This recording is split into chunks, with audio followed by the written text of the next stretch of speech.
Welcome back to I Did This Instead of Killing Myself, a stand-up comedy podcast, Greenville, South Carolina. It's the week of June 12th, 2023. Thank you for listening. Thank you for clicking on this episode. Subscribe if you want. I would love it. I hope you're having a great start to your Monday, week of June 12th, 2023. Did I say that already? I don't know. I'm excited to have another week of comedy. And this interview is great. I was looking forward to this one. Our two guests today, two lovely ladies from Asheville, Jess Williams and Miranda Allison.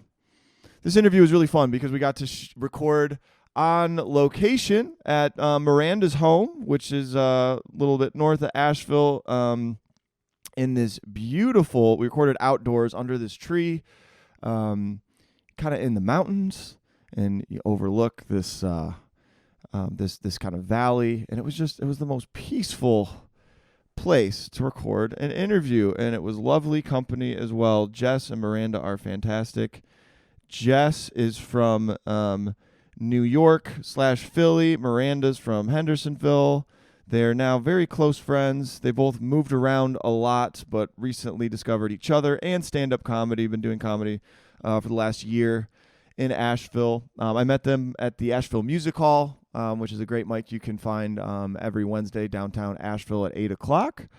And these two they're just so bubbly, so fun, so positive, and really open. They're open books on stage and in this interview. And I want to thank them for being so open.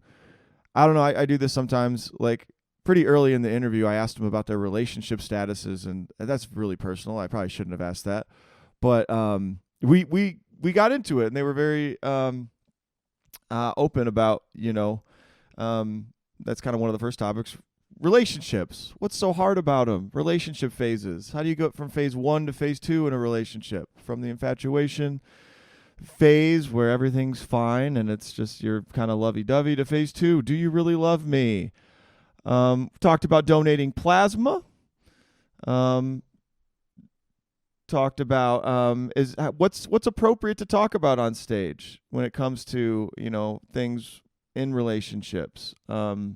In using that for comedy. We hear both of their origin stories in comedy. Jess, how she was told by multiple people that she is so ridiculous. You got to try stand-up. She just has that persona. You'll see. Jess is amazing. And she shares her first open mic story in Johnson City, Tennessee, in front of a sold-out crowd. And we talk about Miranda's origin story in comedy, and she's moved around. She's lived in a van, and she talks about how she was in a relationship and moved around, and how she was living in a shed in Weaverville, North Carolina, and then started dipping her toe in the Asheville comedy scene. Received a lot of encouragement, and then went up for the first time, and how it really opened up everything for her. We get into stand-up comedy in general and how they both develop material, what they get out of it, how stand-up helps you learn things about who you really are as a person. And Miranda and Jess share a lot of great comedy tips they learned from Bakker Steinhoff, who runs a comedy class in Asheville. So shout out Bakker Steinhoff. Check her out if you want to learn more about that. And in general, I think this interview it's great because, we talk a lot about the developmental, spiritual, philosophical stuff about stand-up. I like talking about that stuff. I think it's, interesting and got a lot out of talking to these lovely ladies. So anyway, hour and a half flew by. So I hope you enjoy the interview. I think you will. Check both of these ladies out at the links below and on stage. All right, before we get to the interview, though, here's what's going on this week in local comedy, the week of June 12th, 2023.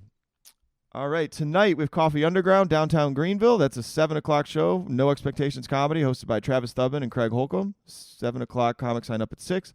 On Tuesday, we have Taco Tuesday show at the Comedy Zone. That's 8 o'clock, $10. And there's $3 tacos and $5 margs. On the lineup, we have Ryan Rubin, Ken Wood, Jarrell Williams, and David Zasloff. Also on Tuesday, we have Sharky's Pub, downtown Greenville. That's 8 o'clock show. Comics sign up at, 7:30.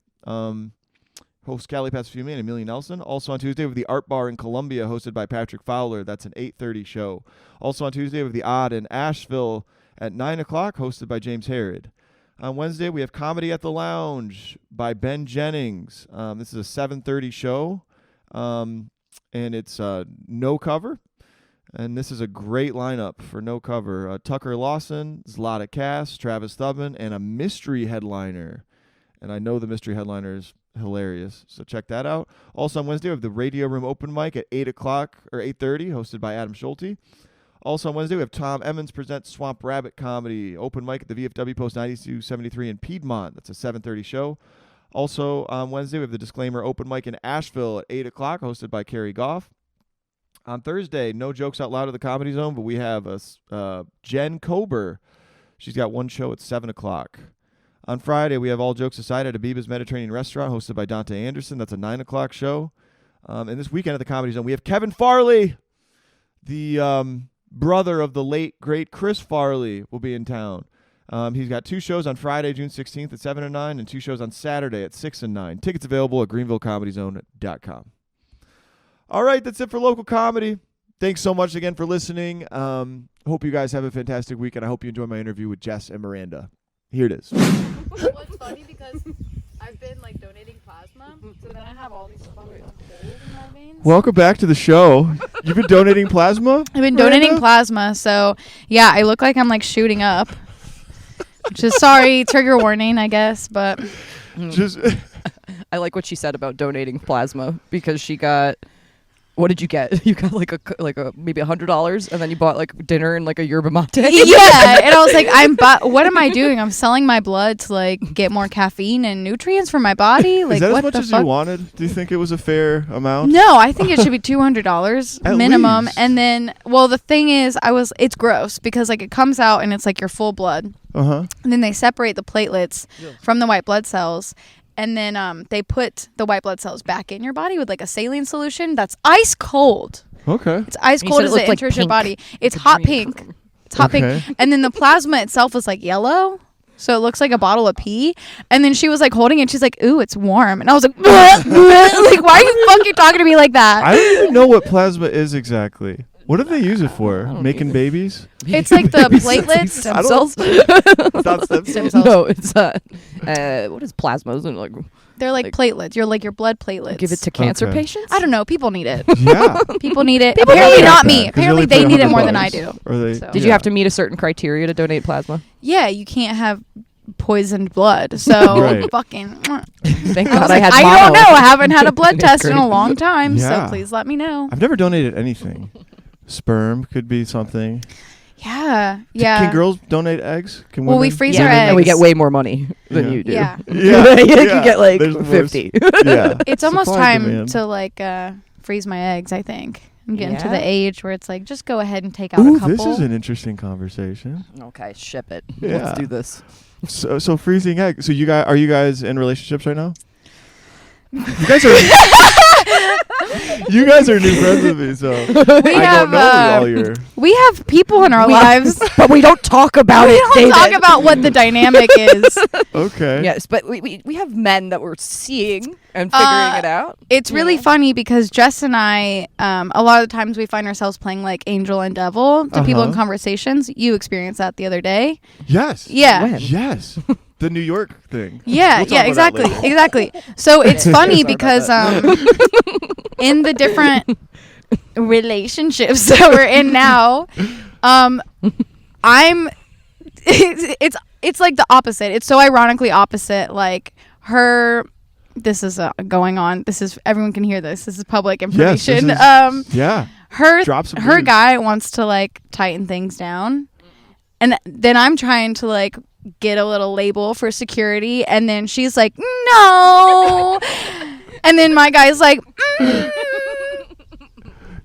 What's that straight no? Your guy's trying to Wait, again, make there's it like like loose. a house and a home and respectable. No. It's more like I've been Pokemoning, right? So like I've been dating a bunch of men Yeah. based on the needs and criteria that they fit for my life. So like Sure. one guy could be like really good at sex. One guy's Yeah. really great to talk to. One guy's musical and we like play music together. Sure. It's like there's different things, and I'm not just trying to get it from one man.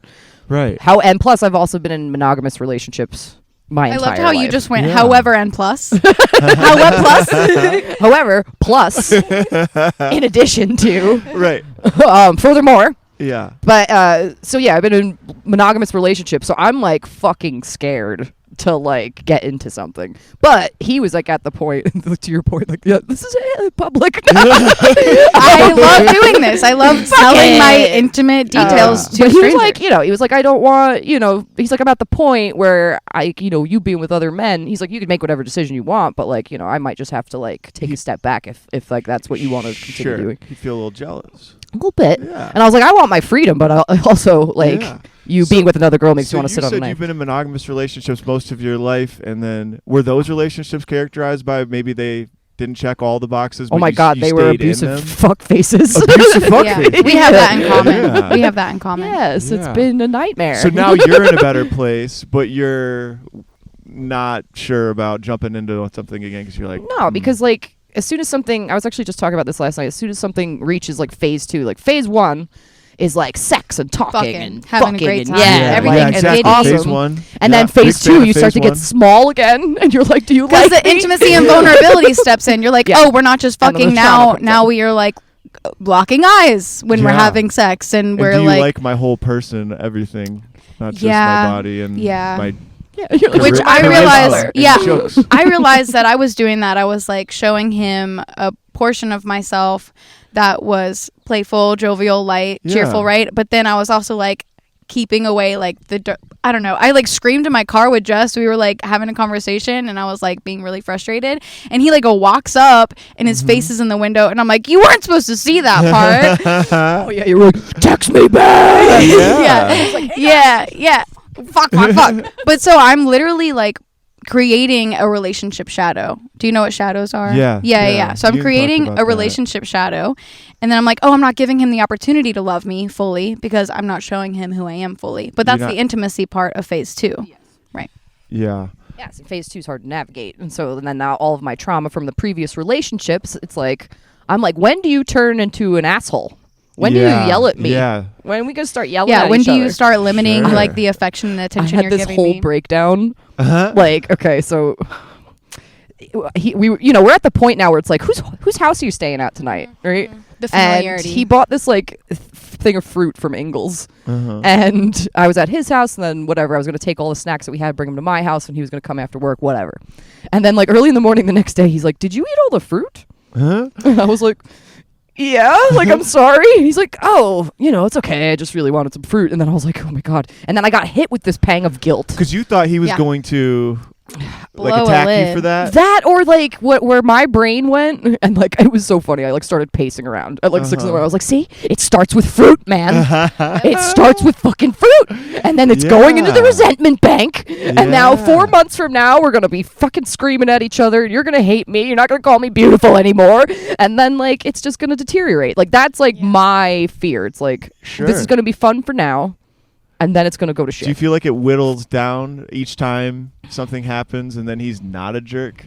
Well, that's the healing experience that I'm gonna have to go through. Yeah. If that makes sense. It's like.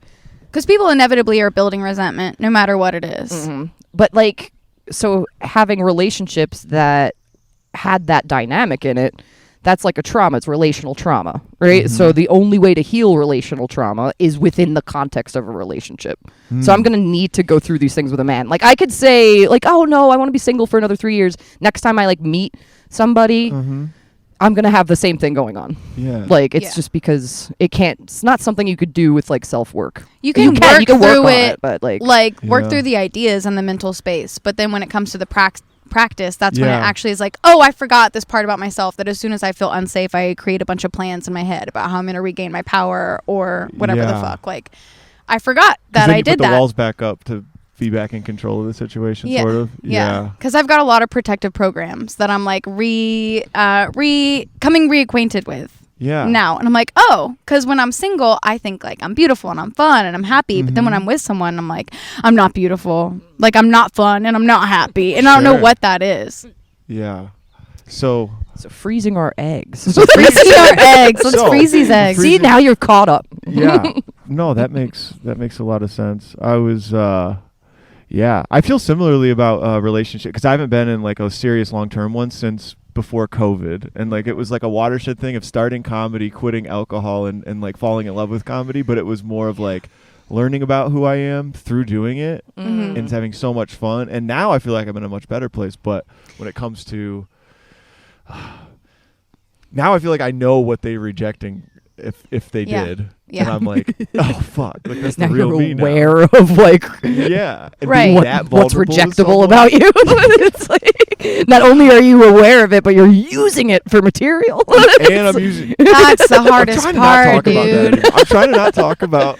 No, but that's the best thing to do with stand-up. It is, but I actually had something happen. I think I might talk. My mom came to a stand-up show last Monday. Oh yeah, here we go. And she was supportive. Yeah. And she loved me.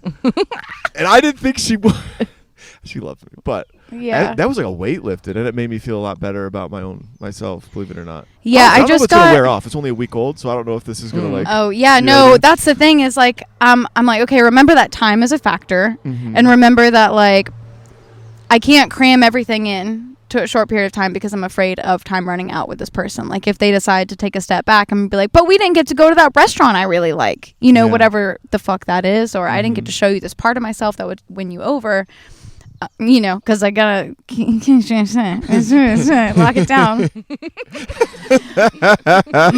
Mine's funny because I am poly, so I'm fine with my person having other connections, but I also want the safety and security of like defining what this space is. Sure. So like if we come to an agreement of what this looks like, then when you're out with your other people, then I feel more secure knowing that you are going to come back to me at the end of the day, or at least you'll have to have a conversation with me about how you're not coming back. For right? sure.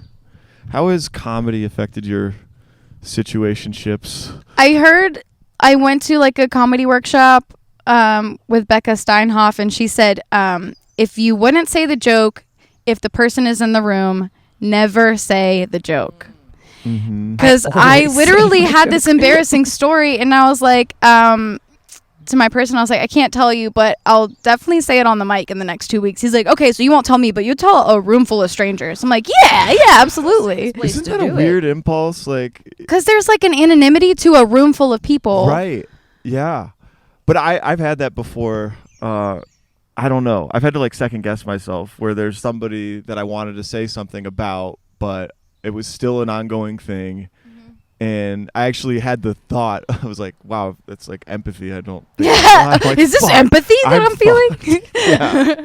I was like, I shouldn't, or at least not paint the person in the negative light. It should always be like, I should be the butt of the joke. But even saying it, I feel like I should have their permission or I some never kind of ask thing. permission, and I always make them the butt of the joke. You Always. Like dating has gotten me so much material. Yeah. And then like, like another guy I was seeing, he would come to the mics and stuff, and I would say like, you're gonna hate my set tonight Because it's all you. It's all you. I was like, hey, your name's Steve though now in it, and so, and then like I had like a headlining set that I had like go back-to-back jokes about like the same dude, and like he listened to it, like we're just like alone like one night, and we like listened to it, and I was like, you ready, bro?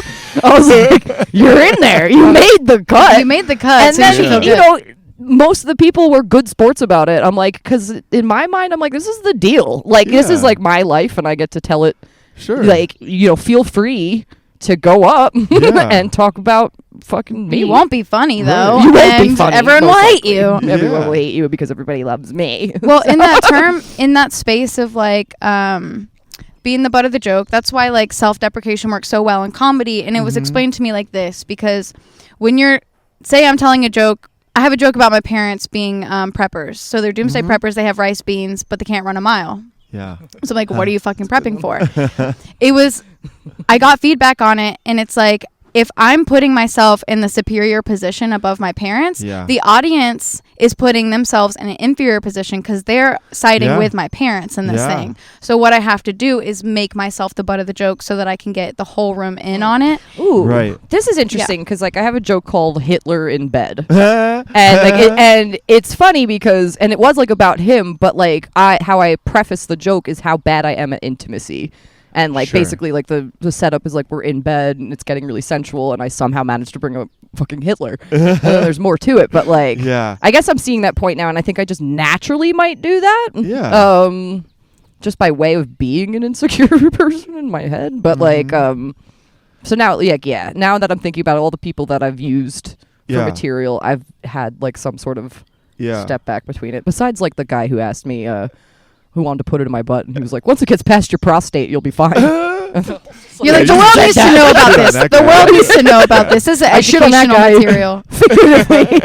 Literally. Yeah. No. I was trying to do a joke about, and I don't even think I'm keeping it, but I had this thing in, I don't know, therapy stuff and trauma and stuff, and not that topic's overdone anyway, but I wanted to make a claim that my mom didn't love me. But that's a fucked up thing to say. Right. So I had to add something about how, I called her up and she said, all those, practices I took you to and lunch, that didn't mean shit, never loved you. Like, obviously she loved me, but I had to add that, I felt like, because... because there's a balance between my like mom didn't love me. my life is sad. Fuck you, asshole. Yeah, right. No one cares. As long as you're alive, you owe them something, right? Even if there were mistakes or there was issues that you're going through. When you first said I called her up, I was like, on stage, and went, "Mom, do you love me?" And she's like, I was like, "That's fucking awesome." I want to process Show that more your than a mom was week after watching a YouTube video. Like, what, Mom? Yeah. But anyway. I like dating and stand up. You do? As like material, as like a good topic to go? Yes. Yeah. And then also, because you kind of did like a little timeline. So like I broke up with my ex and like just got really depressed, not just from the breakup, but like everything up until that point. And I had like nothing. I was like in the middle of the woods, and then I started drinking, and then I found comedy. Yeah, and then drinking and comedy and dating have been like a trifecta for me. That is like trying to level out and balance out like your life and how you live. Yeah, because like, when you're going to all these mics and they're like at bars and stuff like that, it seems like, but now I'm like, do I want to lean on alcohol? Like, it's like picking up the bad habits that comedians pick up in their first couple years. Which again, a lot of people shared that. That when they started. Am I making jokes from an ego space? Because I thought like, the fact that I am personable, right, and that people like me in my conversations and how I am in real life, then they'll see that when I'm behind the mic. But being behind the mic, especially to a room full of people who don't do comedy, you are in like a power or uplifted position. So they're not relating to you unless you earn their trust so that they can relate to you. Yeah. So this is what I've been working on. Like, how do I earn their trust and then do my dirty, nasty jokes? Yeah. You have to like build credibility. Build some rapport. Like invest in that something. I want to hear both of you guys' comedy origin stories. You just went through yours in a very cliff noted version. Okay. So okay, I have it. You sounded like you hit a bottom of. Oh yeah. And again, like I was in like. How long ago is this, by the way? How long have you? I bet. Actually, May 28th will mark a year for me. Oh, just a year? Just a year, dude. What? Dude. You're killing it. Both of you. How long have you been doing comedy? I started maybe June or July. Yeah, like same. What? Same time around. That's when last we year. met. I think like we met at the odd. You guys suck. Well, that's how I feel about everybody else who started. Good. That's how I feel. I'm like, I'm bad. I'm stagnant. I don't have new material. Everybody else that started at the same time as me is like being a rock star right now. But it's like comedy dysmorphia, right? Like we can never see how good we are, I think. Yeah. Or maybe Jess can. I think Jess knows how good she is. But well, you guys are really authentic on stage, and that's why, and really like, to me, confident in who you are and wild and Jess, you are insane. Yeah, she's insane. You are fucking yeah. insane. But it's so funny. And both of you, I mean, wow, I'm shocked it's you. Okay, so continue. Okay, So yeah. just a year ago. Yeah, I moved from the city. Like, I'm from New York. I lived in Philly for like 10 years, hiked the trail, whatever. And I'm now like 4 years in the middle of the woods, like rural property. Moved there with my boyfriend. We're gonna build a house. Nope, everything implodes. So where were you moving? I'm sorry. I'm like 40, like a half hour north of here, and I'm like so where you are now? I'm You like moved in the there. middle. I'm like in a rural area. Okay, gotcha. So, and I focused all of my energy on this relationship. It ended. I literally have no friends, and I'm like sitting in the middle of the woods. May? Yeah. Okay. And so I was like at a no holds bar, and I was like, fuck it, I'm going to New York, gonna go see some buddies. And I went to Manhattan and like Brooklyn and like partied over there. Mm-hmm. And like in the one night, it was really weird. I like met like several different like strangers. Mm-hmm. And in my conversations with them, they're like, you should do stand up. And I was like, okay. And then met the next person. They were like, hey, did you ever try like stand up? And I was like, okay. And then it was like enough people. Yeah. Did that you ask I them was why like, they said that? No, because to your point, I'm like, Yeah, maybe it was just that. just bopping you just around. Have the vibe. Yeah. And then I just Yeah. never like seriously thought about it. But then so I get back and I'm like, fuck it. You know, like let's try some stand up. I look up the Wallace Theater in Johnson City. They had an open mic, 3 minutes. Mm-hmm. And so I went there But and you then drove to Johnson City, Tennessee. to yeah, do your with my first mom. mic. With your mom? My mommy. Yeah. Oh, nice. And then like I start to chicken out. Right, like, or like I'm sitting there and I'm like memorizing like everything or like the story I'm gonna say. In the crowd? Oh, that theater like sells out. Yeah, So- it's a good space. It's a good It's space. a sick room. Yeah. So But so like I kept saying to myself like, get this the fuck done. Like get Yeah. it done. Like you know you're gonna feel bad if you don't like try it. Mm-hmm. All right, so I get called up, and then actually as soon as I walked into the building, like I felt this like energy like come over me, and I was like, you know, back in like performer mode, and yeah, I did my 3-minute set. I told my New Yorker fruit trees fucking story and literally crushed it. And everybody was coming up to me like after like, how long you been doing stand up? I was like 5 minutes. And they were like, Yeah. what? And like I like sit back in the audience and the owner of the club just like gives me his card. He's like, I have a 8-minute spot next week if you want to take it. And I was just like, and I like pictured that moment. It sounds like stupid and like, or just like spirituality, like blah, blah, blah. But I like pictured getting handed a business card and Hell like yeah. getting offered a set. And that's exactly what happened. That's how it fucking works. And literally my depression went from like, it just, my whole body was like, yes. Like I loved it. I was like, this is something I want to do. Sure. And then I started like cranking into the scene. Mm-hmm. And like a lot of people were like, who the fuck are you? Like, and I don't know, but that's kind of my origin. And then I've just been like climbing it ever since. And Yeah. yeah. And you haven't stopped. You guys both regularly are at mics. Yeah, I've taken like just 2 weeks off Yeah. in the interim just now because like I did my headlining set on April 22nd. Wow. Yeah, I've been climbing the dark comedy Dude. like show ladder. Yeah. To be and- headlining in under a year, to do a headlining is a great Yeah, somebody said it to me. I was like, oh, I got paid like $70. And they were like, to make money, Yes. like in any At sort of all. form is like something I should be really proud of. Yeah. So, yeah. So you fell in love. I fell in love. I was like, I should have been doing this the whole fucking time. Yeah. With my mouth, Yeah. you know? But Yeah. anyway, so Yeah. that's mine. Miranda? Miranda, what's yours? Yeah. Okay. I was in a 4-year relationship that I try not to talk about much because it wasn't Okay. great. But we moved, my ex and I moved to Durham during the pandemic. Mm-hmm. And we were really excited. Like we did a lot of planning, and then like the second we moved there, things shut down. Right. Right. So the only thing open really was this outdoor space, Dirty Bull in Durham, and they were having comedy like outside, and that's how I met all of my friends in Durham. Right. So like I would just go have a good fucking laugh, compliment the hottest girls. Like we would sit together, we would laugh together. We started doing like pool parties so this was like the central focus of my network in Durham. Just as an audience member at this point. Yeah, right? yeah. Okay.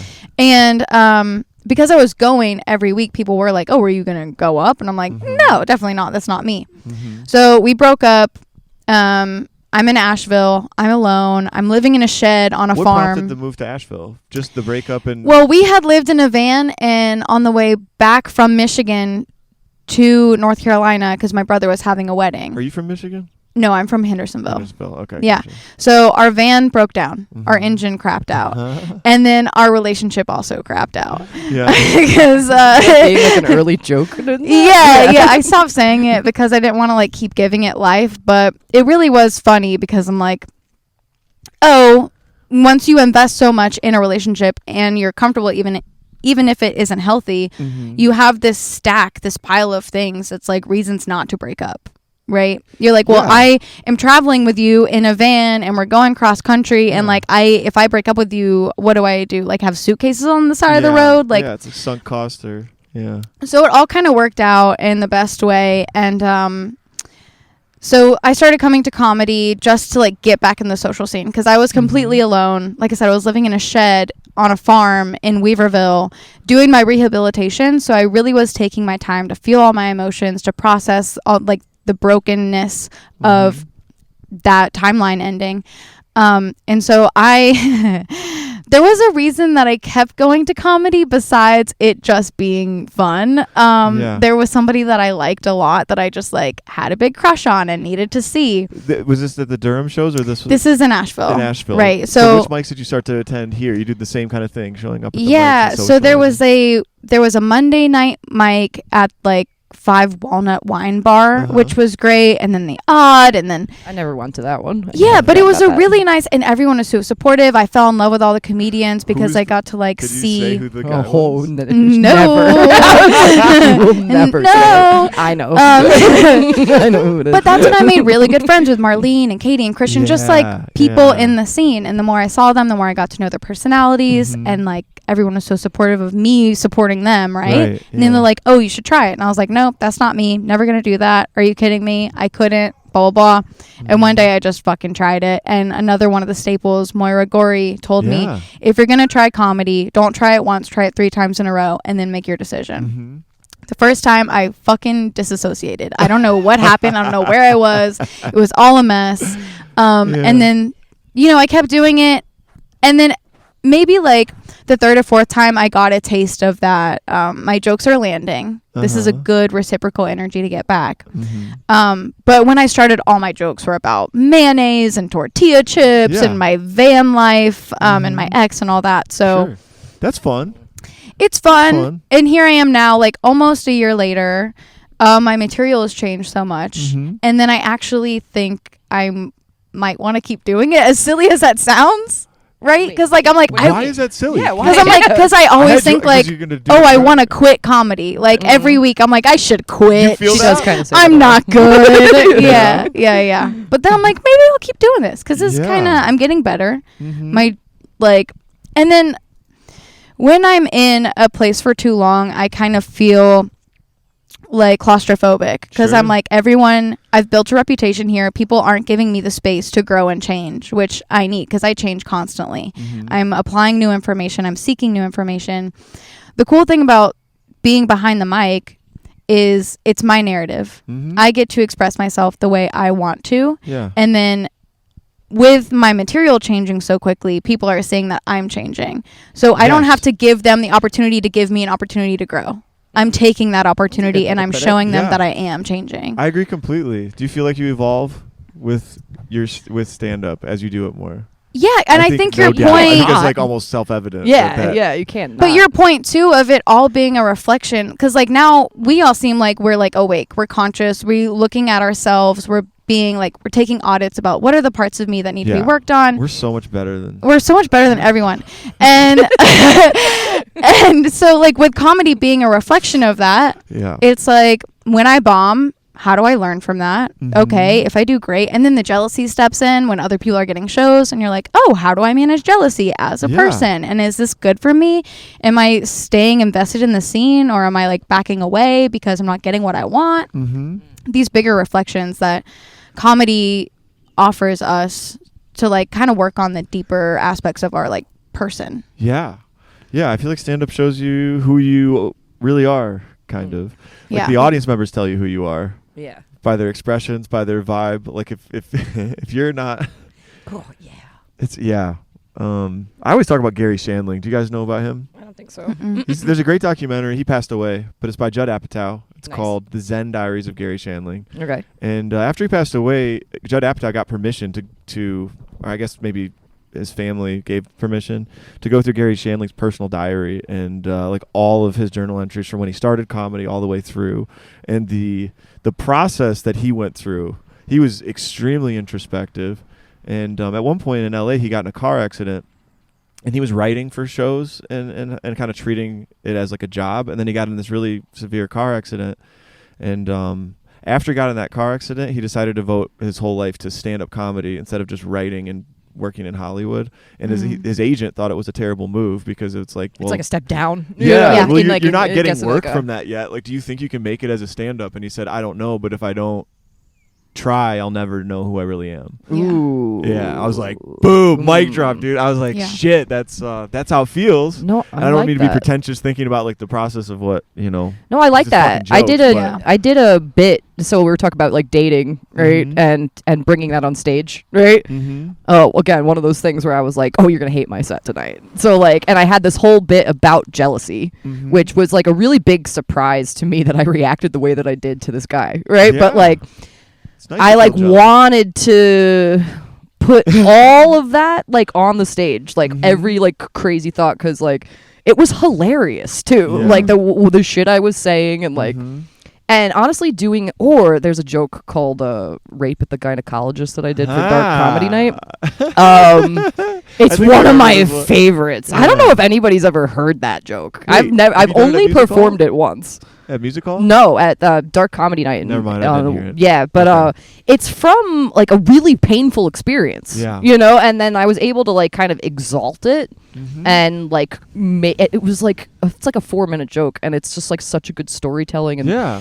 anyway, And And if it's you've like a beaten it, catharsis it's to good. Yeah, it's a Yeah. catharsis to work out this thing that otherwise would be rattling in your head or creating more that was trauma the in first your time I was like, body. oh my god, I could take my shit and make it bits. And Yeah.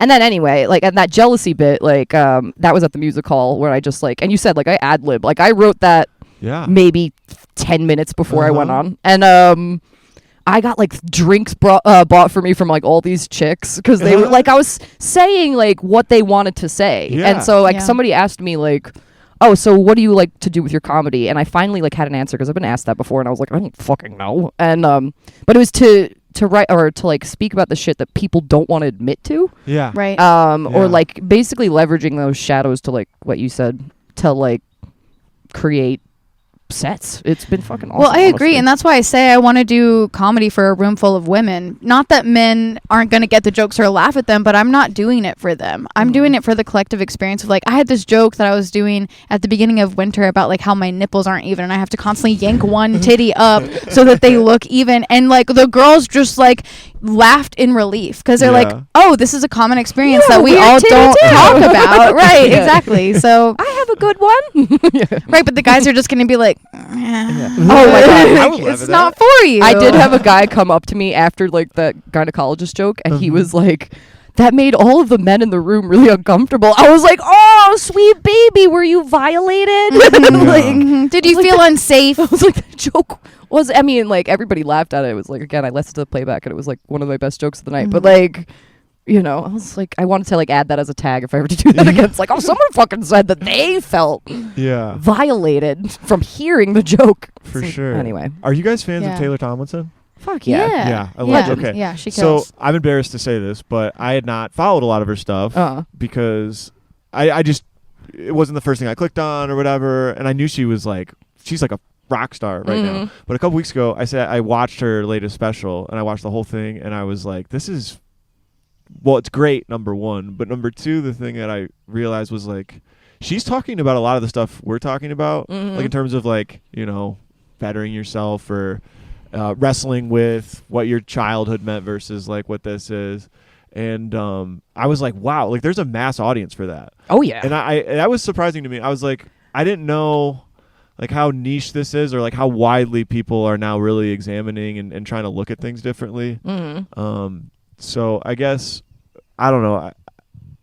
Is this like taking on, like, are most of the people you know, or do you think this is like taking on in a big way in terms of like, You meaning in terms of content, like subject matter? yeah, in terms of like a lot of people kind of waking up to some of this stuff? Or is it Yeah, like no, more it's niche? all- Like how big? That's I guess my question. To I y'all think it's is, hard for us to tell because we're in the bubble of Asheville. Yeah. But yeah. at the same, because like when I go and do jokes in Johnson City, it's a different vibe, different reception. They laugh at different things. But I think that like, first of all, trauma, healing, shadow, Universal. integration, like programs, lack, abundance, all this stuff is on the table of conversation. So like if it feels like it's played out now, that might be because you haven't found what makes it specifically funny for you. So like doing, like I have a joke about that like my mom have the same face and voice, so it's traumatizing when people call me hot. It was reflected to me that Sarah Silverman has an exact replica of that joke that's 10 times better than me, because she's like, you ever suck dick and realize, oh, I'm turning into my mom? Right? Because the premise of the joke is I'm turning into my mom. I didn't know that categorically is what that joke was. Yeah. But if I can find what makes it specifically funny for me and find the root of it, then it's not an overplayed joke because I'm bringing my uniqueness and authenticity to it. I kind of went off the rails there, but No, it makes sense what you're saying. It makes me think of what Louis C.K. said. I was watching some sort of special with him. I love Louis. Oh, who doesn't? I feel bad about. But Yeah, but see, okay, so that's I don't like a actually good. feel. No, I don't fucking care. I really don't fucking care. And the fact that he came out with a special that was titled "Sorry" Yeah. and then like opens, like if we're talking about putting vulnerability on the stage, like quite Yeah. literally, he's like, "Did anybody else get into global like About trouble?" trouble? Yeah. Yeah, like, and that like cut the tension. Then he like went on, did his thing, but.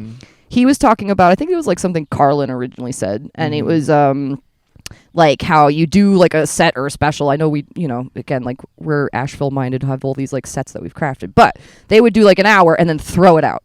yeah. And then do another hour, throw it out. Like, and what Louis said that did for him is it made him have to get deeper and deeper and deeper. He's like, okay, now I'm like talking about parenting. Now I'm like talking about like my fears and insecurity. And it made his material better, because basically what we're doing is like reflecting the audience and just like, I don't know, like everybody And has those sorts your of authenticity experiences. is rewarded, I think. When you're Absolutely. like, fuck the outcome, I'm gonna say what I really think is true, or what I Trash really bags want right to now. say despite fear. Like that tends to get rewarded. And I remember Louis, that's my favorite. Like I watched a lot of his like serious interviews and stuff. One of my favorite things was he talked about how like he felt trapped by his old act. He was doing the same 45 minutes to an hour for like 10 years into comedy, I think. Yeah. Because that was the formula back then, I guess. You could just have that. And then he said he hated all his material, and one day he went on stage and said, all right, screw all the old jokes, I'm going to start again. And he talked about, and he just said that his kids are assholes or something. Right. Like, it's just, I feel like that. Or he talked about something really awful to say at his face.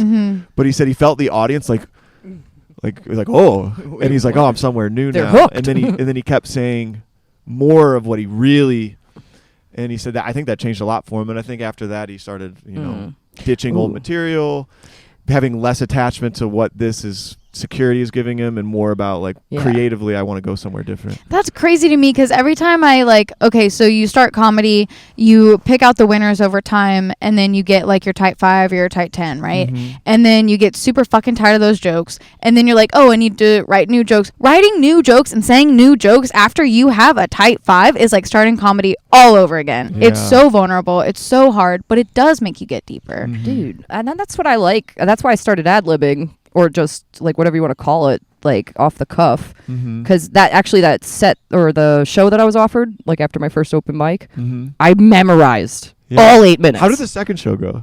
It went great. went Like great still? everybody was like, oh, you can't even tell that you're like a novice comic. Oh my but I gosh, watched my guys suck. set I and hate I was this. like, you can. I'm so jealous, dude. I was like, you can tell I memorized, or like I can tell I memerized all that shit. And I am like so much funnier in like conversation and like all that stuff. So I was like, I want to really be on my feet. And honestly, I wanted to ask you both, like, do you guys, I have a huge resistance to repeating jokes. Like, huge. Yeah. To the point where it probably Well- doesn't let me craft some of these jokes. I do too, but then what I experience of like, Okay, so especially on our Wednesday night mic, you know, we get people from out of town. We get tourists. So I'll ask them, like, are you guys from here? And if it's a no, then I'm like, cool, I can say my same jokes, and you'll laugh at them. But I know all the comics have heard them. I'm cringing because I've heard it 1,000 times. Yep. However, when I went to Johnson City and had these jokes that I knew were winners, I knew how to pace them. I was like, thank God I ran this into the ground in my hometown. And, like, I can do it muscle memory. It's really, I don't have to think about it at all, which is it's a place to rest in. It maybe not make me... It might not contribute to me honing my craft anymore. But yeah, I fucking hate saying the same jokes. I've also witnessed the benefit of just saying them until you can't get any more laughs in town and then going out of town. Yeah, I wrestle with this a lot. I write a new set every Monday. Yeah. Yeah. See, I kind of like that practice. Which is taking away from the like a 5-minute set. Because every Monday in Greenville there's Coffee Underground, which is a great. Greenville. Come to Greenville. Yeah, come to Greenville. Yeah, go on. You forgot I was Greenville. Yeah, just for like a hot second until. Thank you. Yeah, you've assimilated.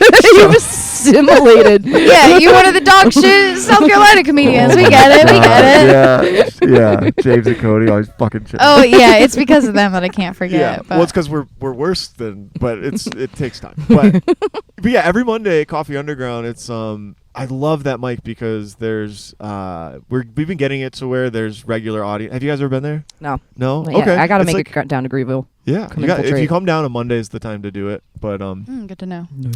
It's like it's a coffee shop, but it's a separate theater, and there's probably capacity of like 60, maybe 50 seats like crammed in, and all you need is like 5 to 10 audience members plus the comics, and it's carpeted. You can get a really good like read reception on stuff. Yeah. And it's a warm environment, so I feel pretty comfortable sitting down like on a Monday after like I have like a bunch of notes from the weekend. I'll usually have notes about shit that's funny, try to put it into something structured, and then just that's how the Sunday night mic is for me, because it's at the Root Bar. It's like a dive bar. It's a pretty loose, lax environment. So like I'll ask to go kind of later so that I can take the topics and like respond to what the other comedian said. Maybe if I have like a tag or a one-liner, I want to bring up that topic to say something else about it. And then that does help me like write jokes on my toes.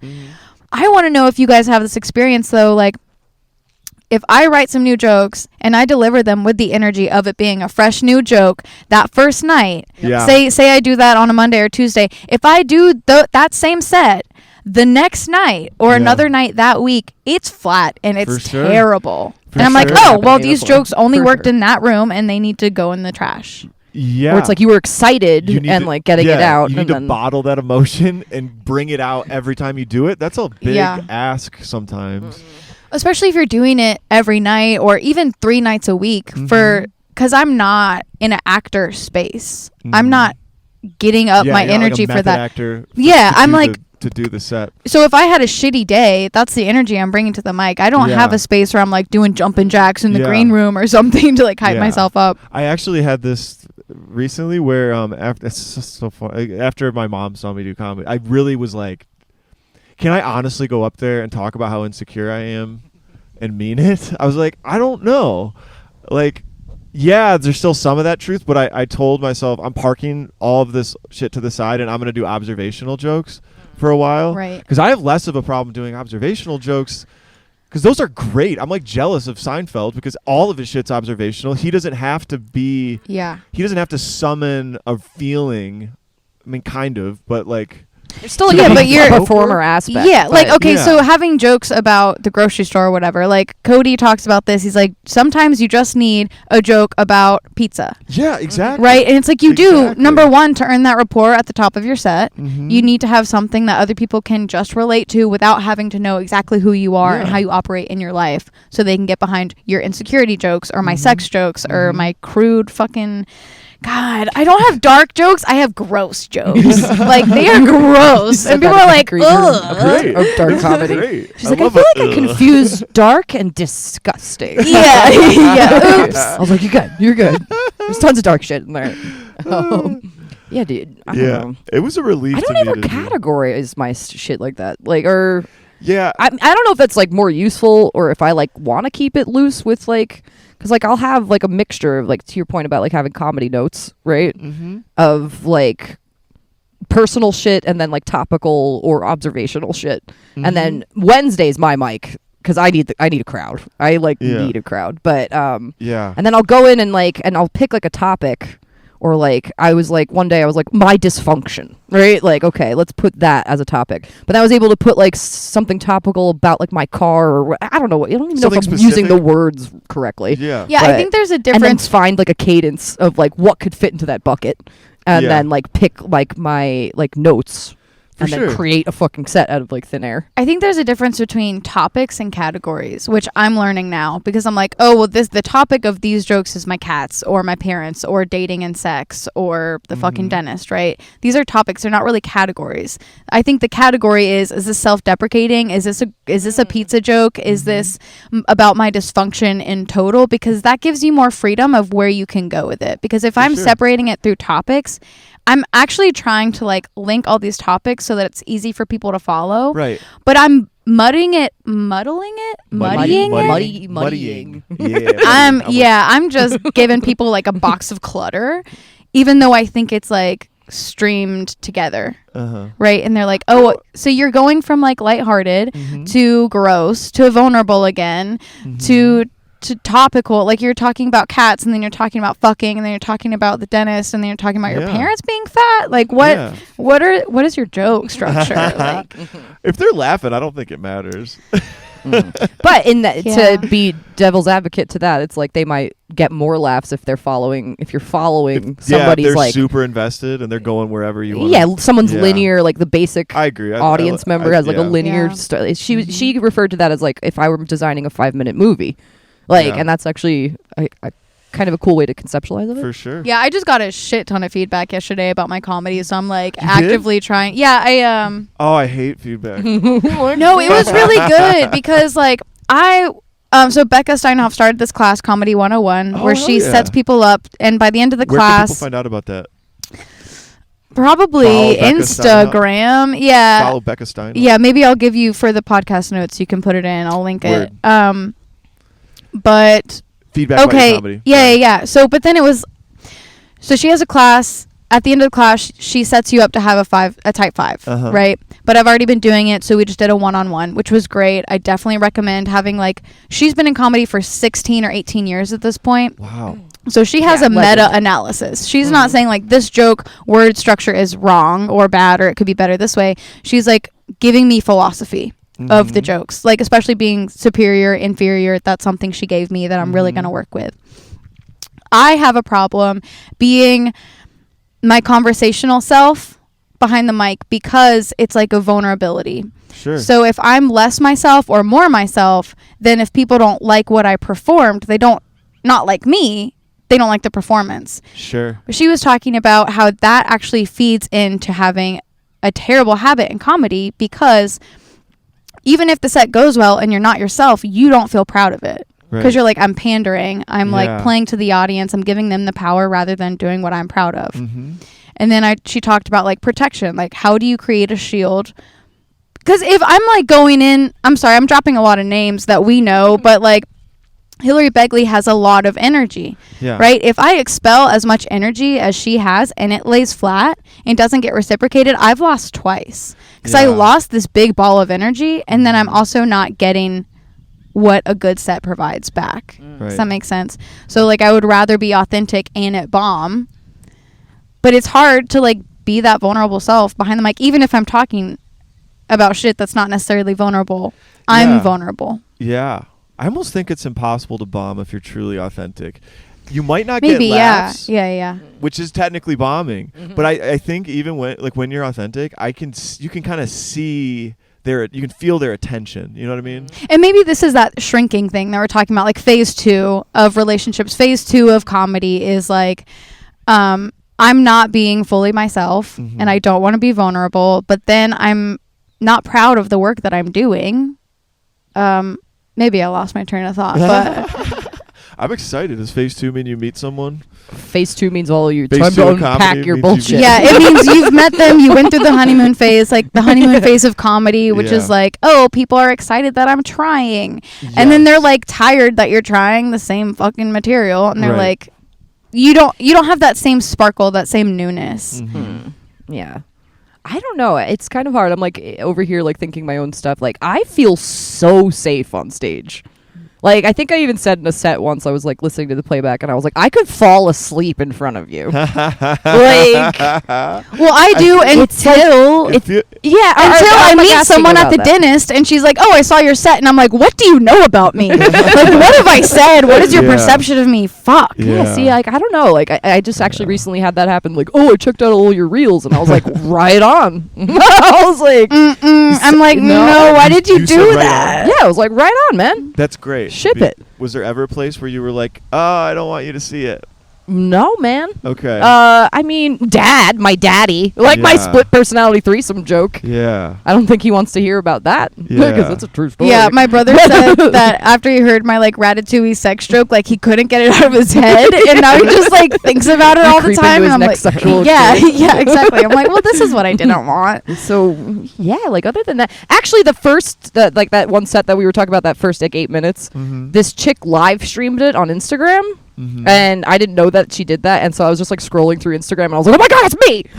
And then like I was just, and then I like had a cringe, like a cringe moment where I was like, "Oh god!" It's like almost like that feeling of when you hear yourself like recorded, you know, like, and you go like, "Is that what I sound like? Is that what I look like? Is that what I it's like this. It's like you post a story on Instagram, like an Instagram story, and then you watch it every 20 minutes just to see if it still holds up, right? You're like, is it still the vibe, right? Like, am I still proud of this? Are people still proud of this? Dude. But then, like, when you see who saw it, and then you have to rewatch it through the eyes of who watched it, and you're like, how am I being perceived by this person and by this person? I do when I send emails. Okay, yeah. I used to. You send an email and then you go back and read it as your own perspective of the manifesto. Other person. Like, was I an asshole? Did that sound smart enough? I don't think about it now anymore. Thank God. No, it's easier for me to hear playback than to watch video. Okay. If that makes sense. Like, oh my god, one of the dark comedy nights, they got it like professionally filmed, and there was like 3 different camera angles, and I like, for some reason, smoked a bowl before I fucking watched it. Don't do it, folks. I know, I'm not even like that huge of like a pot smoker, but like, and I'm watching it, and I was just like, this is so weird. Like, I was like, somebody had to sit down for like an hour or two and splice in and like watch my face and like pause it. And then I also, because I'm like super high energy on stage, right? Like, and I was like, I'm like putting on a play. I was like, I'm not even doing stand up. Like, I was like, I'm all over the place. I'm so loud. Like, I definitely, so to like, now that I'm thinking about it, to answer that question, yeah, there's definitely been cringe moments, or like, it was just weird. Where it's like someone's phone recording you, like your friend. I can watch that video, but like a professional with like 3 different camera angles. Yeah. I was just like, I don't think you have the same issue that I have about being perceived. I think that my experience of you is that you're super confident and being 100% potent, Jess. Oh, yeah. Times and places, obviously, because sometimes you're going to get that cringe about, I'm being fully myself right now. I am tone it down. Potent. Right? But me, I like always try to inch in my potency. So I'm like, we'll get 10% today. We'll get 20% tomorrow. We'll get but then when I'm like fully myself on the mic and I'm watching a video and it goes well, I'm like, that's what I can fucking do. Yeah. Like, that's dope. But then again, if I'm like telling my jokes like this, like I fucking hate them, and like you're supposed to laugh now, fuck you guys, like that kind of bitter, open mic vibe, like getting resentful. But it started with me. Yeah, I don't know. I have a problem being perceived. Yeah, I hate it. Just so funny that I do comedy. So funny. It's great. The low energy delivery. Yeah, I don't get that sometimes. Because if you're not excited to be there, like if I were an audience member, I'd be like, dude, aren't you happy to be? Like, I came to laugh. We're having fun. Why aren't you having fun? Like, I like to have fun on stage. I think I get in my head about it too, because I'm like, especially not directed at you specific, by the way. No, but like at a Wednesday night mic, and I'm like, whatever, drinking, walking around in my book. I would be wise to watch the other people's sets, see what's hitting, see what they're responding to, and then curate a set or not even a version of me, but like what can I talk about that I'm already seeing is being received well, rather than going up and talking about cocaine and assholes and my period or whatever the fuck. Like they're like, there's a 12-year-old in the back and you didn't even notice. Yeah. Oh, I like when people bring children, I have no mercy. I literally like stared a kid down. I said the word like bukkake. I was like, we're at a bar. It's You like have the 10:30. internet. We're good. We're good. You now know what 2023. bukkake is, little boy. Educational. Like, I have no mercy. Yeah. There was like that one time on the Noble Cider mic, there was like a baby, and like everybody commented on the baby. Dude, that fucking baby pissed me off, dude. And then, Wait, well, you it's do funny the because baby? like you're fighting distractions. Being behind the mic, like especially if the fucking cord is wrapped around the mic stand, people are not listening to you. They're like, when are you gonna trip over that cord? And like, what is the mic stand Or if doing? they It's leave the super mic stand in broken. front of you. So Oh, people that's are the most distracted. distracting So thing. when there's a distraction in the audience, you have to do extra work to get them. You're like, is there a fucking baby here? Is there a 12-year-old right now? Who's the asshole that brought the 12-year-old? Because otherwise the whole audience is going to be like, their consciousness, their awareness is like somehow protecting or thinking about this kid, and they're not listening to you. And even if they find your jokes funny, they have a difficulty laughing because they're like, oh, I'm feeling like this isn't appropriate. Even though this is a space for adults. Yeah. Why did you bring your This is child gonna here? be super inappropriate. Like, I don't know, man. So so you have the perceived perception insecurity. Yeah. Do you post reels or? I posted a couple, and then, but then after I watched them again, I'm like, well, this is garbage. But my friends are like, your reels are giving me life. We love seeing you, especially my far away friends that are like, this makes me miss you because this is your personality, and I get to hear you talk and see you be. But I'm like, ugh. Yeah, it's really hard. Yeah. Yeah. I'm almost 3 years into comedy, and only very recently have I started to be brave enough to like post It's something. rough. There's and I'm also just like, God, like as soon as I hit, I'm just like, fuck. I turn off my notifications and put my phone away. silence it. Yeah. And the podcast was easier because most like you do clips of talking with someone. So at the very least, the two of us can't be crazy. right. You decide. Yeah, we definitely are. It is not you, but the posting stand up is like. Yeah. Well, how do you feel What's- about that? Because like when you're posting your jokes, you're like burning your material on the internet. So Well- it's like if you're not posting like crowd work, I think the best would be to post crowd work stuff because Yeah. that's on your toes. I've only posted 2 short, stupid jokes and 1 crowd work moment where I yelled at a guy. But in the moment, it felt so good. Yeah. And it got such a reaction that I was like, I should share this.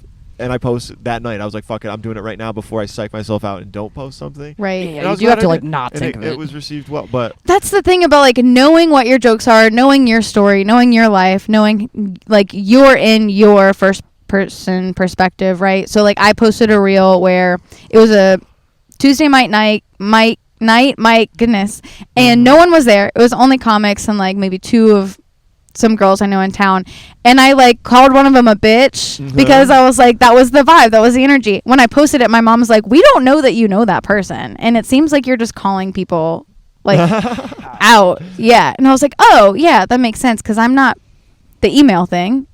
right. And then I'm like not looking at it until way after. I'm like, Sure. oh, I'm being perceived But as like, also, fuck it. you I know. I'm getting stronger. I'm getting better. I just Yeah. kind of hate when I have like a good joke, or like, okay, so I had like that sex toy story joke, and I did that at like the Odd with like no one there for like the first time, and I got all gung ho and like posted it, and then like, and now I've like crafted it and made it better, and then I have like footage of it like, you know, that like probably like would have like looked so much better, and then I'm like, do I like post it again? Or I just, like, totally delete it, or, advocate like, take that shit down. take that shit down, do it again. Repost it. For sure. Yeah. I still like just little breadcrumbs.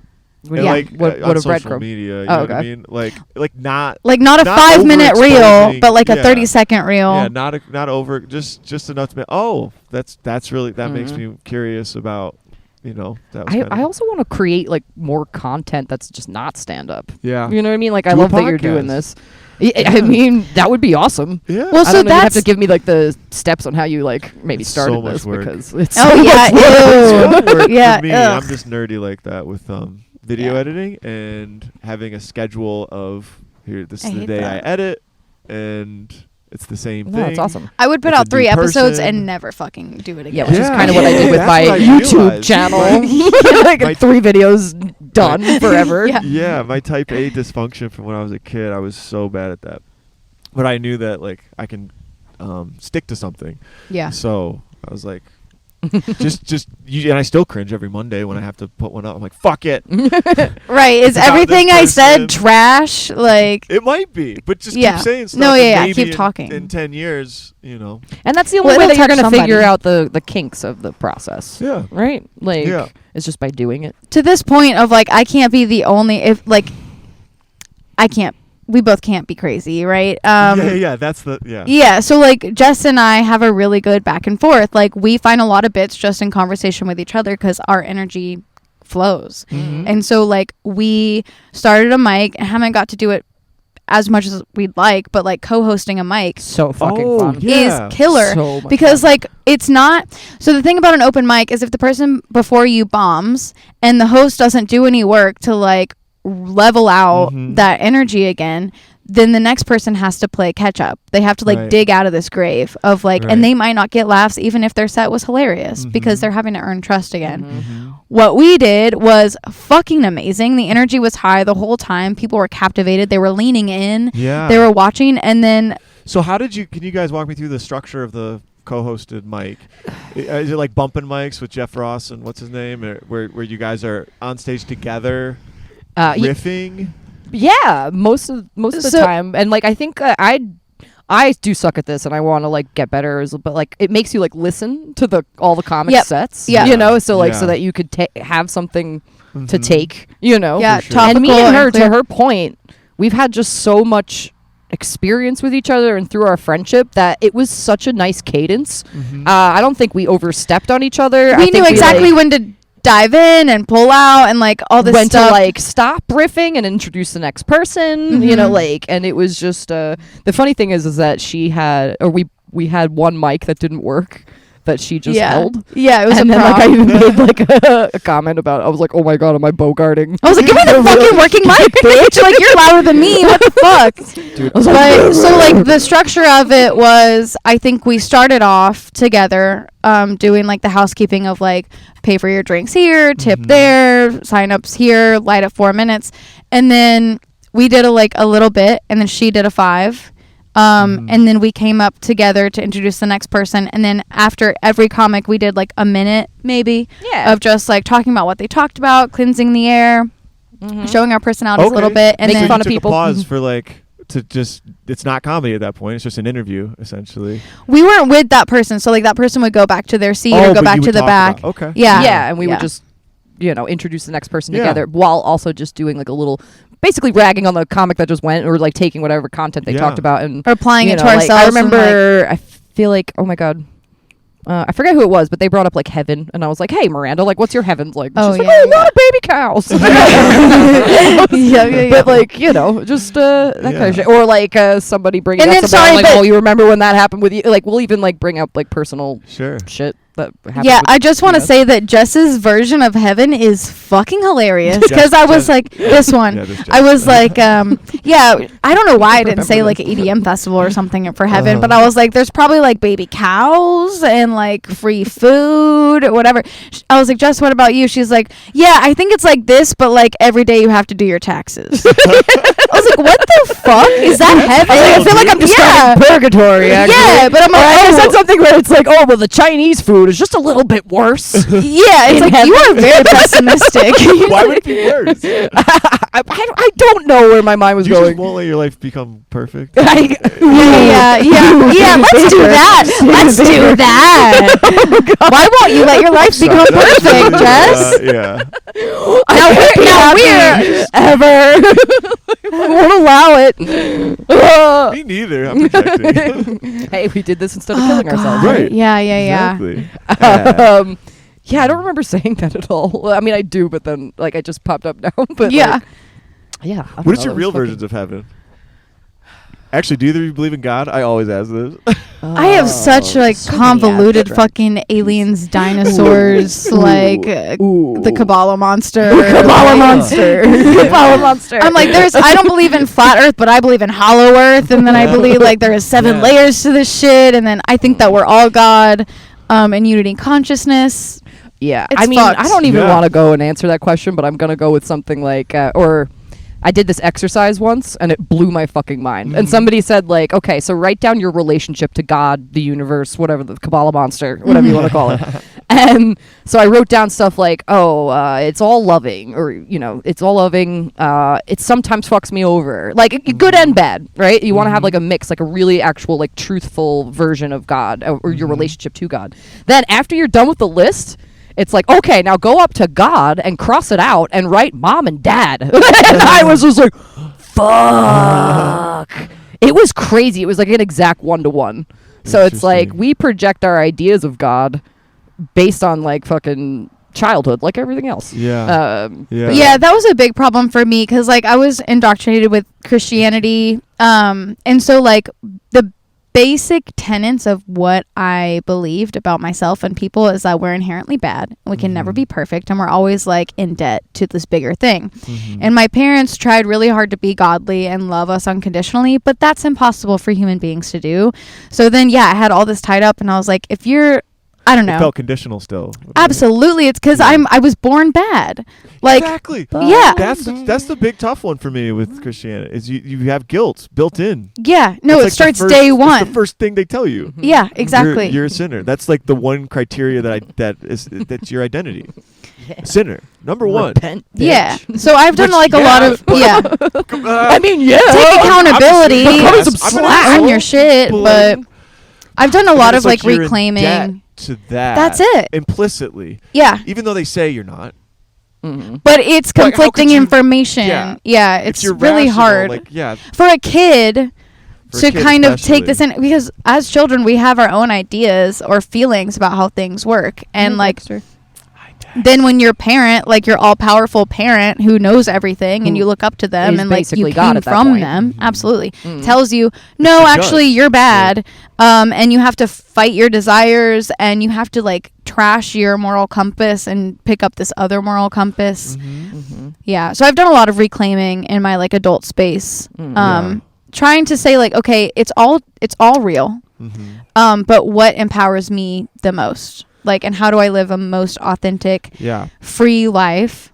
Because then also tied in with that, okay, all right, if I'm going to do it, I'm going to do it. So, like, even the Mayans and Aztecs, their religious texts were burned and rewritten from the government to support the economic system. Okay. That's what it is. So, it supports a system of our government and our economy. So, a lot of Christianity is also, like, martyrdom and what's called worker bee virtues, like that you don't get. Even the fact of like, if you're married, you have to stay married, like that God puts a higher value on the commitment you made to your partner than the commitment that you have to yourself and to be happy and in love and in life. Like it's just a lot of confusing stuff for me to sort out. Sure, it's very confusing. Yeah. The thing that's weird to me though is if you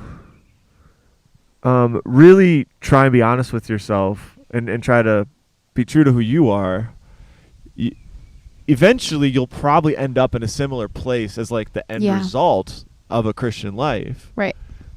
But you don't start with dogma. You start by, being truly honest. Right. And Getting it's weird you reacquainted get with the that same, compass. because you're not going to be a piece of shit if you love yourself and you love other people. Right. And that's fundamentally what they say. I mean, Yeah. I mean, that's like the Ram Dass is like, keep Christ, not Christianity. So like if you Ooh, actually, I like that. if you look at it, it's like, okay, who are we supporting? Are we supporting like the corporations and the government to say like people shouldn't have rights about their body? Or are we serving like, what is this like what is that word? It doesn't matter. But like if we're supporting like the most vulnerable members of society, which is what Christ did, then we're seeing ourselves as like humble, giving into our community rather than like judging people for not living by our rules and regulations and values, really. Because everyone should have the freedom to have their own values. There's a joke that I tell about, it's called Narcissistic Jesus. Okay. And it's like, I was like, imagine if he came down like nowadays and he actually like thought all this shit that we say about him, like about himself. Like, it's just like, what did I say? Like, because I was like looking at like church billboards. It's like, Jesus is the only way. Like, Jesus is the answer. Like, imagine he came down and he's just like, oh, Jesus, you know, like, I have a really big problem. Do you know what the answer is? It's like, bitch, I'm the answer. It's like nobody would listen to him. Like, first of all, like, it's just, I guess, you know, in a crude way, what I was thinking of in like writing that was like, to your point about like keeping Christ and ditching Christianity, or Ramdas's point, but like it's just like we put the guy on a pedestal and he was probably awesome, right? Like he could have, but he would never like want to portray the shit that people actually say about him, right? Like he's the only way, he's like the answer to your life. Like he'd be like, no, like look inward, homies. You know what I mean? I think Carl Jung said something about Christ, about how what does it mean to follow Christ? It doesn't literally mean to wear sandals, go to the Middle East, and you know, wash people's feet or do miracles. It means to, like, he spoke with authority. Yeah. He didn't ever reference the old people. He spoke what he had to say, and it pissed everybody off. Right. But it also drew a lot of people to him. And you know, he said, I'm the way, the truth, and the life. So he spoke the truth, his truth. That's not your truth. It's not mine. It's not necessarily. It's like following, and then loving other people, which that's, you know, doesn't have to get more complicated, I guess. I think, I often project that people, that my experience, like overlaps other people's experience. So if I'm saying everything about like how linen is super good for you to wear, well, I'm like, oh, everyone knows this, right? So like, because I'm coming online with my like self-awareness, my spirituality, how to process, because I intentionally changed the way I look at life. I changed my outlook, my perspective, my values. I came out of victim narrative. I took a lot of accountability from my life, like honestly too much responsibility at times. I'm like, oh, okay, people are like coming online or waking up or getting aware. Like, also that might be the age. I've heard life starts at 30 because like we're filtering out. That's what I'm trying to figure out with the Taylor Tomlinson question I asked earlier, because her audience is younger.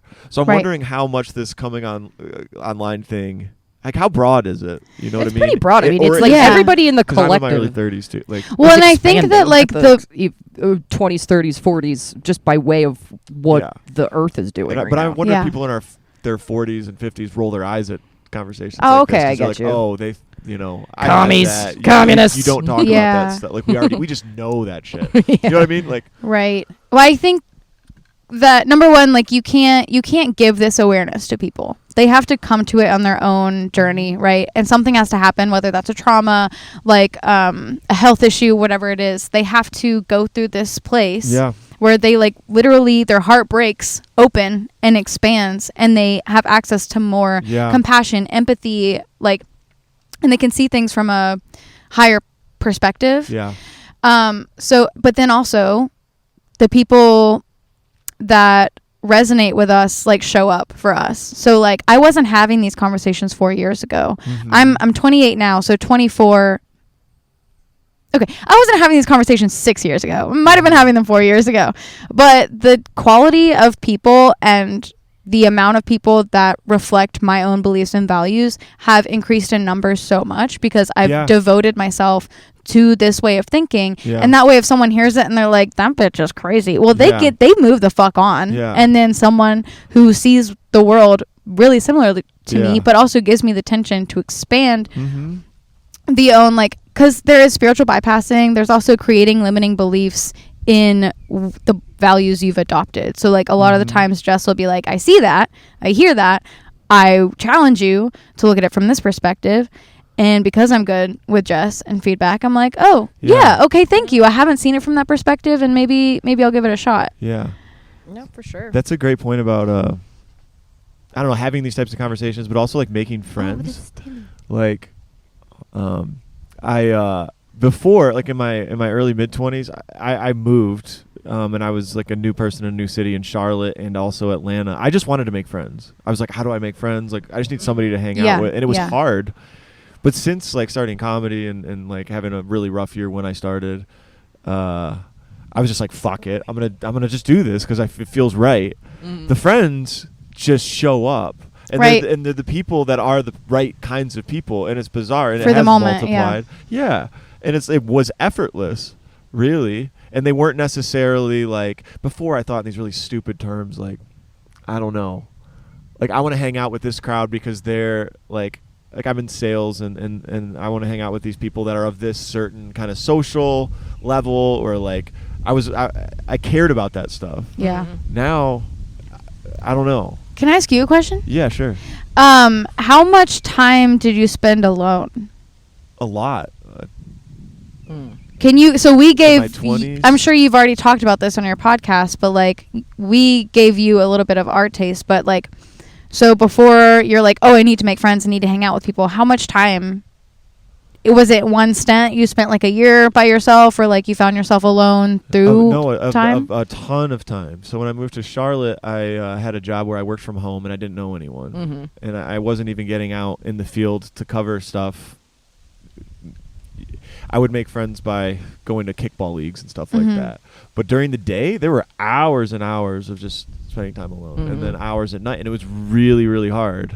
Yeah, because I asked that because I don't have a lot of time alone during the day. I do, but tons of friends now. Yeah, I asked that because I think that is like a necessary requirement for you to find the friends that vibe with you so hard. Like you have to spend time processing your feelings, your loneliness, and being like, oh, if I don't enjoy my time with myself, why would anyone enjoy being around me too? Like, I mean, at least for the long term.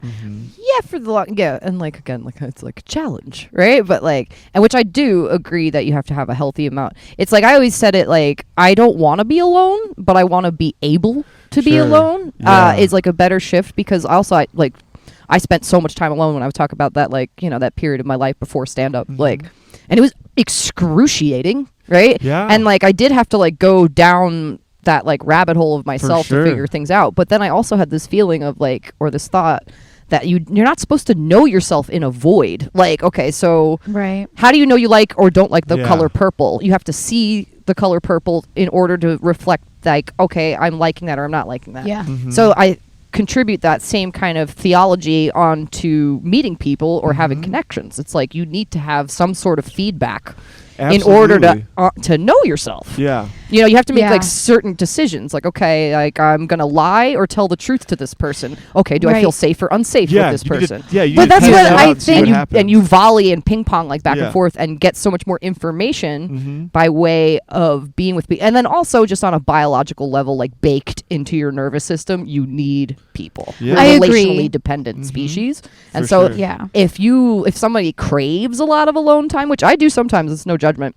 But like it's actually a mirror of how authentic you are being with other people. 100%. Yeah. You know, Yeah. you maybe probably can't be authentic with those people, which is why you're craving alone time. You know, if that makes sense. Yeah, I think that speaks to like my experience. So like I spent a lot of time not being alone. I didn't know how to be alone. I didn't know how to treasure my alone time and not like seek distraction and do escapism and all this stuff.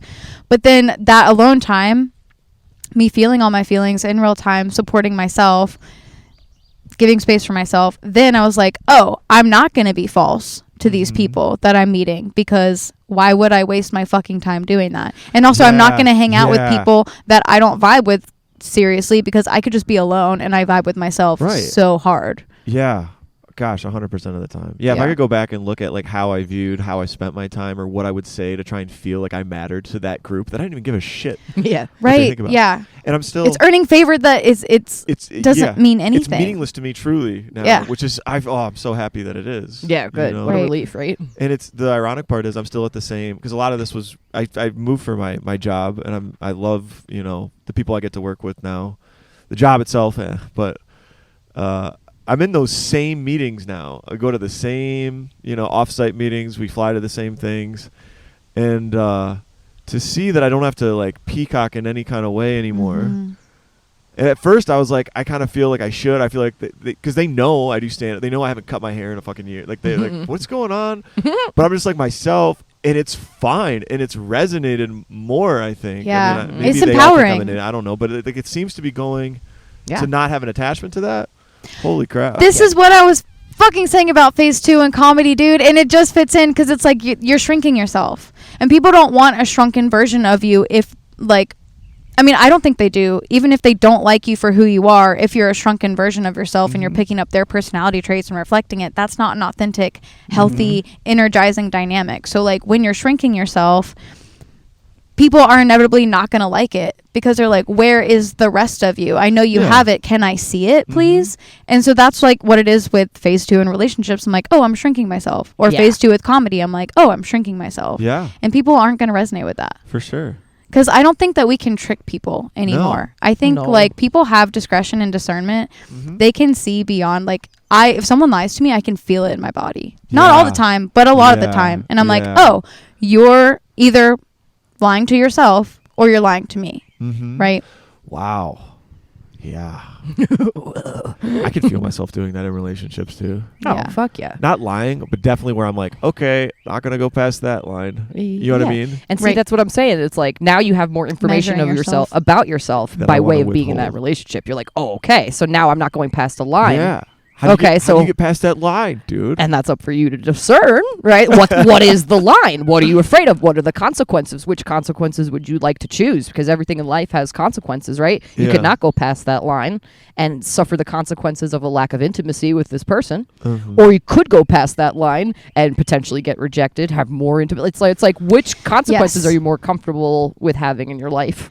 And I Right. do a And lot that's just of one fucking thing. Yeah. You see how vast it goes Yeah. in terms of your internal world? Of Yeah. like This is what When- authenticity actually is. when I forget to move through love and authenticity, and I find myself moving through fear and anxiety, and then like my brain will tell like, oh, if I'm fully myself, then this isn't going to work out the way I want, right? And that's a fear, anxiety program thought. Like that's where that comes from. And if I'm like, oh, that's an option. Okay, so if I'm not myself on the mic and it doesn't go well, like that's an option, right?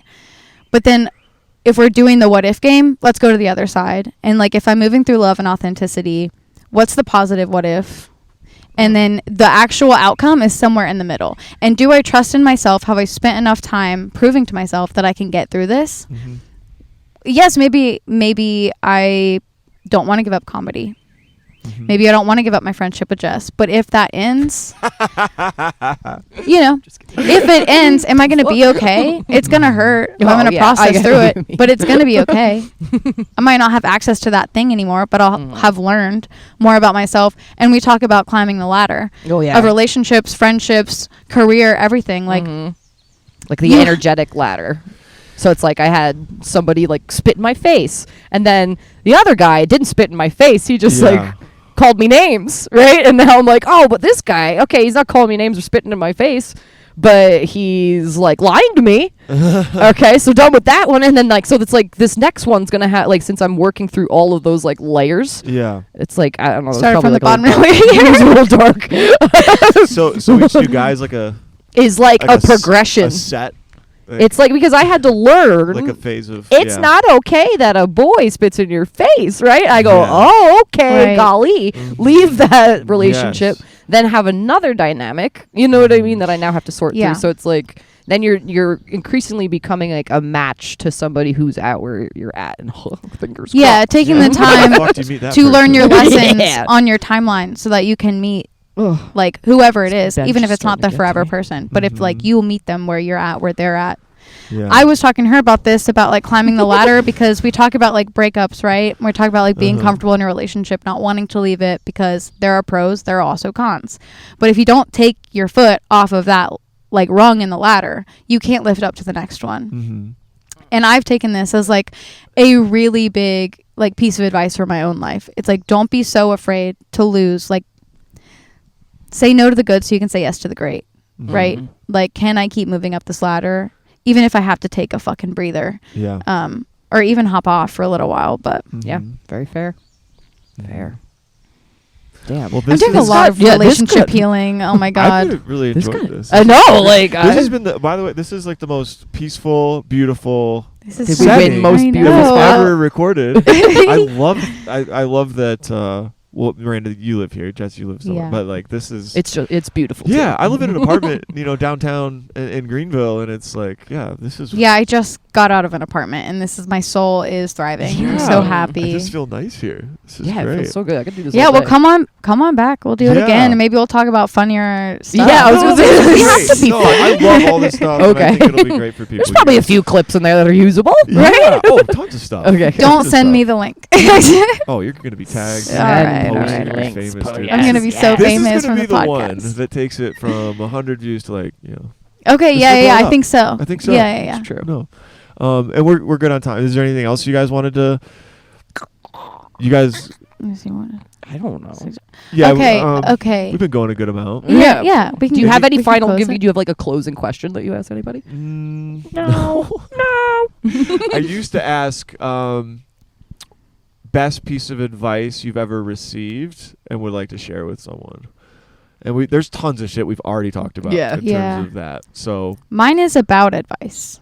So I Okay. got advice about advice. okay. And it's if someone comes to you with a problem, do not give them advice. Offer questions because they have to follow questions. They don't have to follow advice. Yeah. And probably they don't want your advice anyways. They just want to soundboard their own thoughts and ideas. Mhm. So if you give them questions, they have to think about it later and come to their own solutions. And I love that. Okay, I like that You too. got one, Jess? Yeah, off the top of my head, I mean, it kind of fits into everything we've been talking about. So it's like people were talking about, okay, so you're going to feel like sometimes in your life you feel stuck, right? Mm-hmm. And you're going to see people moving forward, right? Like people are succeeding in their careers, they're getting married, their life is progressing, right? And you're going to be sitting back and you're going to do this alignment work. Like you're going to do this inner work, you're going to do this authenticity process. You're going to do all the whatever it is that floats your boat. Mm-hmm. And you're going to keep watching people. You're going to feel like shit. Yeah. Watching them go and Yeah. achieve all the shit.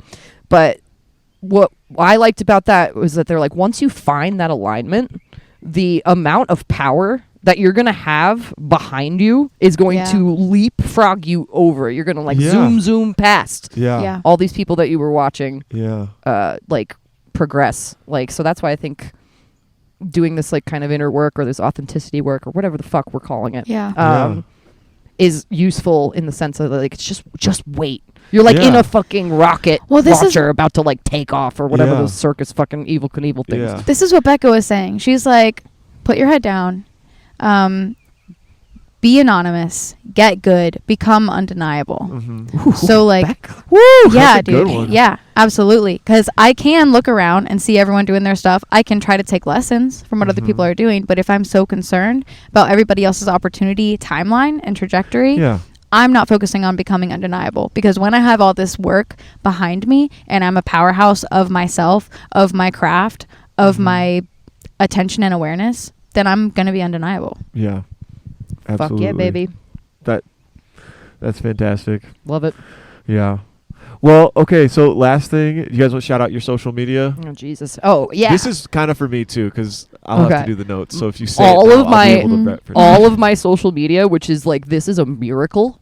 All right. Uh-huh. Is me, Jess Williams.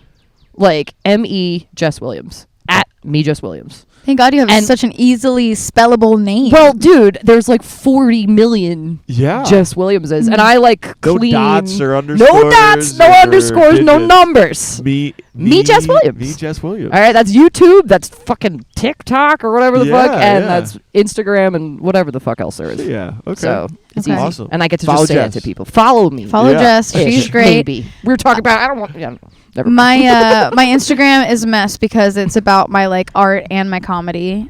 But you can it's talk about your art. Shit. I know I'm such an artist. I do everything. I'm so talented.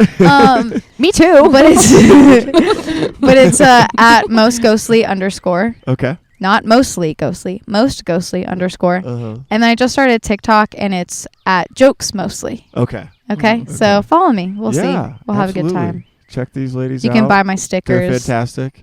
And, True. Yeah. Thanks for having me, guys. Thank you so David much. Baker. All right. And thanks for the Right. merch. Thanks for the by merch, way. dude. Yeah, we got merch. we gave him a T-shirt. This is the T-shirt. Oh, I may it's or may not. If you like this, say incredible. something.